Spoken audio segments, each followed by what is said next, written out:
bookworms. So today I'm going to do a review of a book called Betrayal by Danielle Steel, and I don't actually have the book with me right now because I am at work, but I will pop the picture kind of up here-ish so you can have a look at the cover.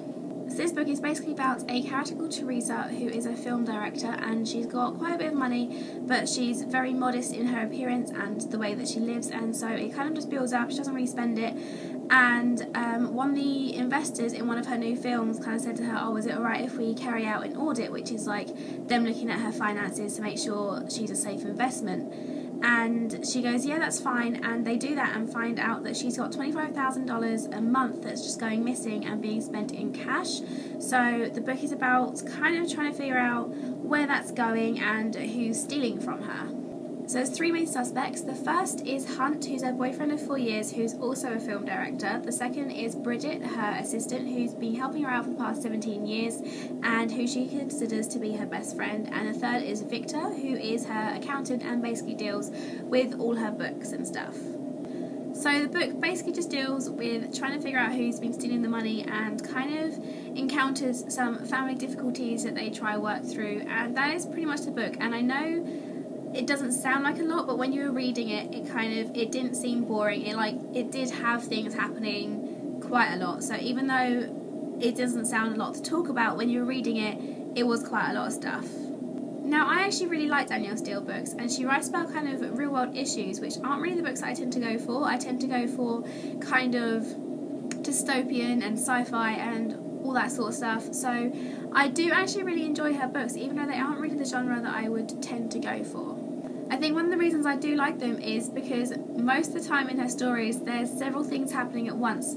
So even though, because personally I think that real world books can be quite boring sometimes, but her books tend to have several problems kind of layering up on one another, so they're always really jam-packed with information and with things happening, and they're always really quite surprising, regardless of the fact there's no aliens or anything like that. But this one tended to stick to just one storyline, so even though it was a good book, it's not as busy as most of her books can be. It is just one storyline thing, and I don't know, it was good, but I think I've been comparing it like unintentionally in my brain to kind of other ones of her books, and it doesn't quite compare as well.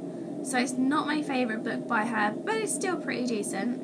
I generally liked the writing style in this book because I love Danielle Steel's writing style anyway, but there was, I can't remember what the phrases were, but they tended to be like a couple of phrases that she would use over and over again to kind of describe something, and it kind of got a bit tedious because, as you know, you kind of need to have different variations of the same emotion or the same sentence to kind of really impact your reader, whereas if you keep saying the same thing every couple of pages, I just don't care, to be honest. I lose interest in the story if you keep telling me things time and time again. So that's pretty much everything I have to say about this book. I will probably give this book 2 out of 5 stars. I was going to give it 3, but kind of thinking about it, it wasn't that great, and the story is ridiculously predictable.